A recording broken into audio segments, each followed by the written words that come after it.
Assalamualaikum warahmatullahi wabarakatuh. Perkenalkan, nama saya Jason Dolda Putra dengan NPM 210. Saya di sini sebagai perwakilan dari kelompok 2 yang akan menjelaskan hasil dari kerja kelompok kami dengan tema kedudukan Pancasila sebagai sistem filsafat dan pengembangan ilmu pengetahuan serta teknologi.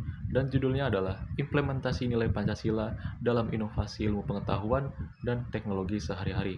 Dan selanjutnya saya akan memperkenalkan anggota kelompok saya. Yang pertama ada saya sendiri, yaitu Jason Dolda Putra dengan NPM 210.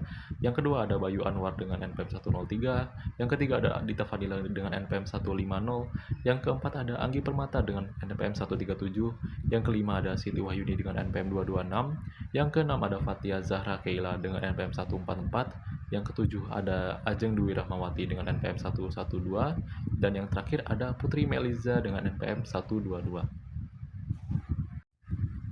Baik, selanjutnya saya akan menjelaskan latar belakang dari materi kelompok kami. Dan latar belakangnya ialah implementasi nilai Pancasila dalam inovasi ilmu pengetahuan dan teknologi sehari-hari sangat penting untuk dibahas, terutama dalam konteks cyberbullying. Cyberbullying merupakan bentuk kekerasan yang terjadi secara daring yang dapat merusak mental dan emosional korban, seperti contohnya dalam lingkup sosial media seperti Facebook, Instagram, WhatsApp, Twitter, dan lain-lain. Dan untuk kasus cyberbullying ini itu dapat menyebar dengan luas dan sangat cepat, apalagi teknologi zaman sekarang yang sudah semakin canggih, jadi makin banyak orang yang menggunakannya untuk hal yang tidak terpuji. Contohnya cyberbullying ini sendiri. Cyberbullying juga dapat lebih berbahaya daripada bullying yang dilakukan secara langsung, yang selama ini terjadi karena penyebaran foto atau video yang sangat cepat. Bahkan disebutkan bahwa cyberbullying adalah intimidasi yang sering terjadi secara daring. Kasus cyberbullying diduga akan terus meningkat seiring dengan kemajuan dan penggunaan perangkat teknologi informasi. Ada beberapa faktor yang mempengaruhi motif perilaku cyberbullying, yaitu faktor keluarga, kegagalan dalam mengontrol diri, dan faktor lingkungan.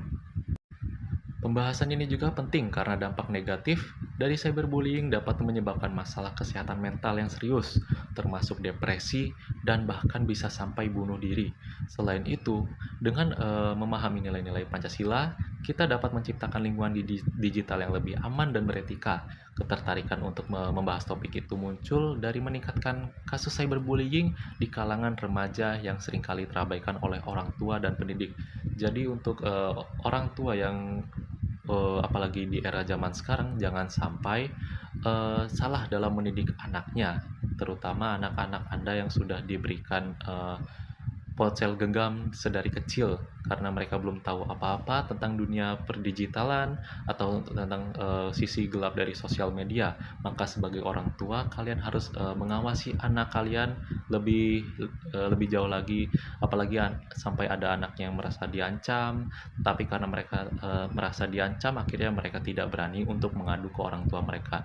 Jadi orang tua dari anak-anak sendiri itu harus punya intuisi sendiri untuk mendekatkan diri ke anak mereka, agar anak mereka tidak salah jalan atau menggunakan teknologi zaman sekarang untuk melakukan hal yang tidak benar. Sekian dari saya, terima kasih.